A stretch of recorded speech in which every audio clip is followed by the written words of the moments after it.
As part of its speaker program, the U.S. Embassy brings U.S. experts to Germany to connect with German institutions and organizations. And we want to think about consumers and consumption in a different way. I didn't consume this, I used it. I'm not consuming the computer, I'm using it. My cell phone, I'm using and not consuming. We tend to talk about consumers and consuming. Let's go back to the proper use of the word. We're not consuming it. In the natural cycle, we are. When I cleaned my teeth this morning, I swallowed some of the toothpaste. I did actually consume it. So it should be designed to be safe for consumption in a biological system, namely me. On this occasion, Ken Alston, who is an expert in the field of environmental sustainability, spent a week in Germany presenting the product design concept of cradle to cradle.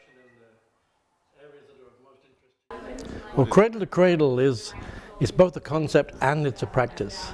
So it's a set of design principles that we can apply at every level, from the molecule through to products, through to the built environment, and at every level, to change the way we look at how we design things, what happens at the end of the use period when the product is no longer useful, and what do we do with it then? What's its next use? So things go from the cradle to the cradle instead of from the cradle to the grave, because the current paradigm is really that everything's in this linear flow where we end up with a landfill or an incinerator for where all these products end up.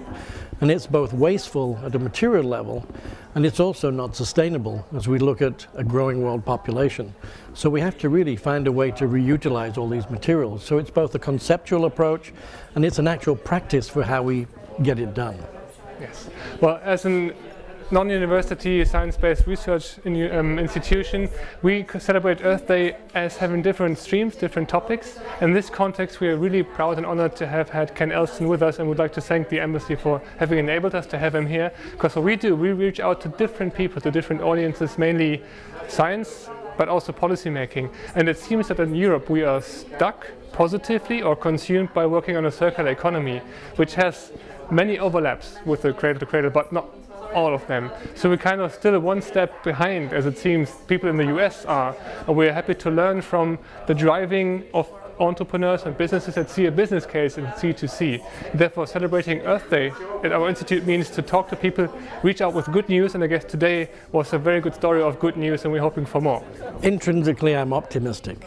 I mean, I think the work we're doing to try and get this cradle-to-cradle thinking into more and more companies, it's getting a great reception everywhere we go. It's a matter of making the business case for why it's the right thing to do, as well as it's the environmental case and the social equity case, to put it in a full sustainability context.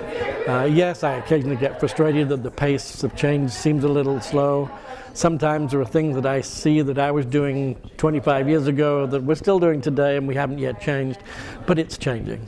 And so I'm intrinsically optimistic and hopeful, and I think we have to look at this in a much more positive, regenerative way than just bemoaning the bad.